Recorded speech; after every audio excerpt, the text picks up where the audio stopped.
ఎలాంటి ఇబ్బంది కలగకుండా ఉండేలా పోలీసులు అయితే చర్యలు తీసుకుంటున్నటువంటి పరిస్థితి ఉంది. సో మొత్తానికైతే ఉప్పల్ స్టేడియం అనేది పూర్తిగా పోలీసుల కట్టుదిట్టమైనటువంటి భద్రత నడుమ ఉంది.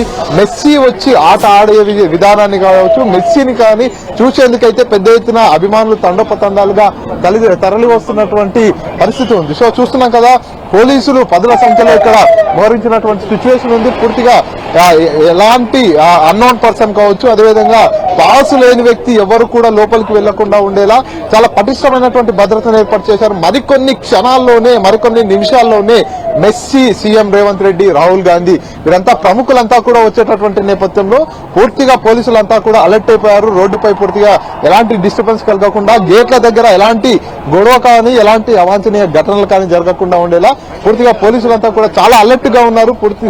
ఎందుకంటే కోల్కతాలో ఒక ఇష్యూ జరిగినటువంటి నేపథ్యంలో తెలంగాణలో, హైదరాబాద్ లో ఎలాంటి ఇష్యూ లేకుండా చాలా ప్రశాంతమైనటువంటి వాతావరణంలో ఈ మ్యాచ్ జరిగేలా, చాలా ప్రశాంతమైనటువంటి అట్మాస్ఫియర్ మధ్య ఈ మ్యాచ్ పూర్తిగా ముగిసే విధంగా పోలీసులు ఇప్పటికే చర్యలు చేపట్టడం జరిగింది. స్థానికంగా పోలీసు ఉన్నతాధికారులు కూడా ఇక్కడికి వస్తున్నారు. ఇక్కడికి వచ్చేసి నేరుగా ఇక్కడ దగ్గరుండి కూడా పరిస్థితిని అంతా కూడా పర్యవేక్షిస్తున్నటువంటి సిచ్యువేషన్ ఉంది. పోలీసులు సో చూస్తున్నాం కదా, చాలా మంది పోలీసులు అంతా కూడా రహదారి వెంబడి ఎప్పటికప్పుడు పరిశీలన చేస్తూ వారందరినీ కూడా ఏదైతే ఇక్కడ ఉన్నటువంటి పరిస్థితిని అంతా కూడా గమనిస్తున్నారు. సో వస్తున్నారు విఐపీస్ మూవ్మెంట్ అయితే స్టార్ట్ అయిపోయింది. ఇప్పటికే చాలా మంది మంత్రులు కావచ్చు, సినీ ప్రముఖులు కావచ్చు, వ్యాపారవేత్తలు కావచ్చు, వారంతా కూడా ఇప్పటికే వచ్చేసారు. ఇప్పుడే ఫలక్నుమా ప్యాలెస్ నుంచి మెస్సీ స్టార్ట్ అయినట్టుగా తెలుస్తోంది. ఇక ఫలక్నుమా ప్యాలెస్ దగ్గర ఉన్న కిరణ్ అడిగి మరిన్ని అప్డేట్స్ తెలుసుకుందాం. కిరణ్,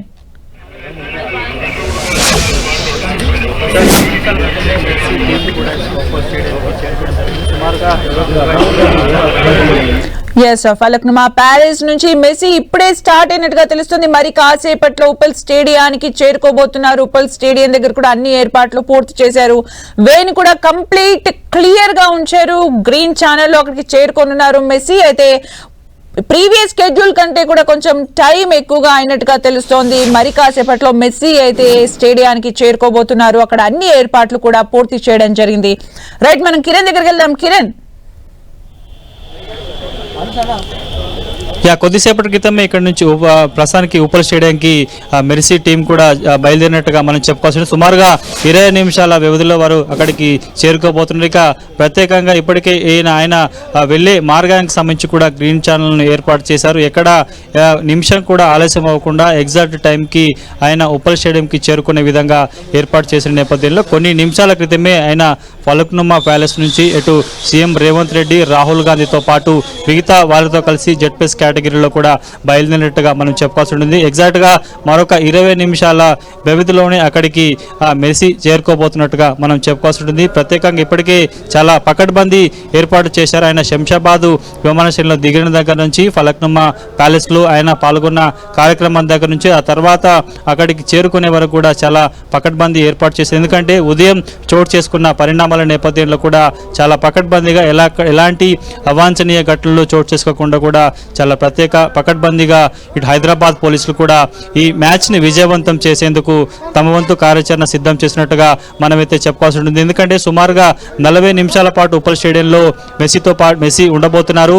చివరి 5 నిమిషాల వ్యవధిలో సీఎం రేవంత్ రెడ్డి ఆయన తలపడబోతున్నారు. తర్వాత కొంత అక్కడ ఇంటరాక్షన్ కార్యక్రమం ఉంటుంది. ముఖ్యంగా ఆయన ఎందుకంటే ఇప్పటికే ఈ మ్యాచ్ కి సంబంధించి సీఎం రేవంత్ రెడ్డి గడిచిన కొద్ది రోజులుగా చాలా ప్రాక్టీస్ చేస్తున్నారు. కాబట్టి సుమారుగా 5 నిమిషాల నుంచి 10 నిమిషాల వ్యవధిలో కూడా మ్యాచ్ ఉండే అవకాశం ఉంది. కాబట్టి ఆ తర్వాత సీఎం రేవంత్ రెడ్డి మెస్సీ సన్మాన కార్యక్రమం ఉంటుంది. ఆ తర్వాత ఉప్పల్ స్టేడియంలో విఐపీ లాంజ్లో సుమారుగా గంట పాటు మెస్సీ పలువురితో ఇంటరాక్ట్ అయ్యే అవకాశం ఉంది. ఎందుకంటే ఇక్కడ ప్రత్యేకంగా 10 లక్షల రూపాయలు వెచ్చించి ఫలక్నుమా ప్యాలెస్లో ఆయనతో ఫోటో దిగేందుకు చాలా రాజకీయ, సినిమాతో వివిధ ప్రముఖులంతా కూడా ఇక్కడికి చేరుకొని సుమారుగా ఆయనతో ఫోటో సెషన్ కార్యక్రమాల్లో పాల్గొన్న తర్వాత అక్కడ కూడా ఉండే అవకాశం అయితే కనిపిస్తుంది. ప్రస్తుతానికైతే చారిటీ ఎగ్జిబిషన్ మ్యాచ్ పేరుతో కూడా ఈ కార్యక్రమం కొనసాగుతున్నట్టుగా చెప్పనుంది. సింగరేణి RR9కి సీఎం రేవంత్ రెడ్డి నాయకత్వం వహిస్తున్నారు. ఇక అపర్ణ మెస్సీ ఆల్ స్టార్ సంబంధించి కూడా మెస్సీ నాయకత్వం వహిస్తున్న పరిస్థితి కనిపిస్తుంది. కాబట్టి చాలా ఈగర్గా, ఎందుకంటే దేశంలోనే తొలిసారి సీఎం హోదాలో ఉన్న ఒక వ్యక్తి ఆ ప్రపంచ ఆటగాడితో ఆట ఆడడం కూడా ప్రస్తుతానికైతే మనం తొలిసారిగా చెప్పుకోవాల్సి ఉంటుంది. ఈ మ్యాచ్ కోసం చాలా ఖర్చు చేసినట్టుగా మనం చెప్పుకోవాల్సి ఉంటుంది. రెయిన్బో కావళ్ళు ఇటు రాచకొండ పోలీసుతో పాటు హైదరాబాద్ పోలీసులు కూడా ఆయన బందోబస్తుకు సంబంధించి కూడా చాలా ప్రత్యేకంగా ఏర్పాటు చేశారు కాబట్టి ఎలాంటి అవాంతరాలు చోటు చేసుకోకుండా ఇప్పటికే ఉప్పల్ స్టేడియంలో 25,000 మంది పైగా ఈ ఫుట్బాల్ సంబంధించిన అభిమానులు ఆ మ్యాచ్ తిలకించేందుకు ప్రత్యేకంగా ఇప్పటికే టికెట్లు బుక్ చేసుకునే నేపథ్యంలో వారికి కూడా చాలా క్లియర్ ఇన్స్ట్రక్షన్స్ కూడా విధించిన పరిస్థితి కనిపిస్తుంది. కోల్కతాలో చోటు చేసుకున్న ఘటన నేపథ్యంలో కూడా ఆ మ్యాచ్కి వెళ్ళే అభిమానులు ఎవరైతే ఉంటారో వారు కూడా కేవలం వారికి సంబంధించిన టికెట్తో పాటు మాత్రమే తీసుకెళ్లాలి. బాటిల్స్తో పాటు ఎలక్ట్రానిక్ ఐటమ్స్ సంబంధించి కూడా తీసుకునేందుకు అనుమతిని నిరాకరించారు. పూర్తిగా వారిని పరిశీలించిన తర్వాత కూడా గ్రౌండ్లోకి అనుమతించిన పరిస్థితి కాబట్టి చాలా పకడ్బందీ చర్యలు చేపట్టారు. 3,000 మంది పైగా పోలీసులు ప్రస్తుతం 3 అంచెల భద్రతతో ఉప్పల్ స్టేడియం పరిసర ప్రాంతాలు ఉన్నాయి కాబట్టి పూర్తి స్థాయిలో మ్యాచ్ అయిపోయి ఆయన తిరిగి ఫలక్నుమా ప్యాలెస్ చేరుకునే వరకు కూడా చాలా పకడ్బందీ ఏర్పాట్లు సాగుతున్నట్టుగా చెప్పుకోవచ్చు. మరికొన్ని నిమిషాలలో కూడా ఆయన ఉప్పల్ స్టేడియంకి చేరుకోబోతున్నారు. Right, thank you Kiran for the updates. మరి కాసేపట్లో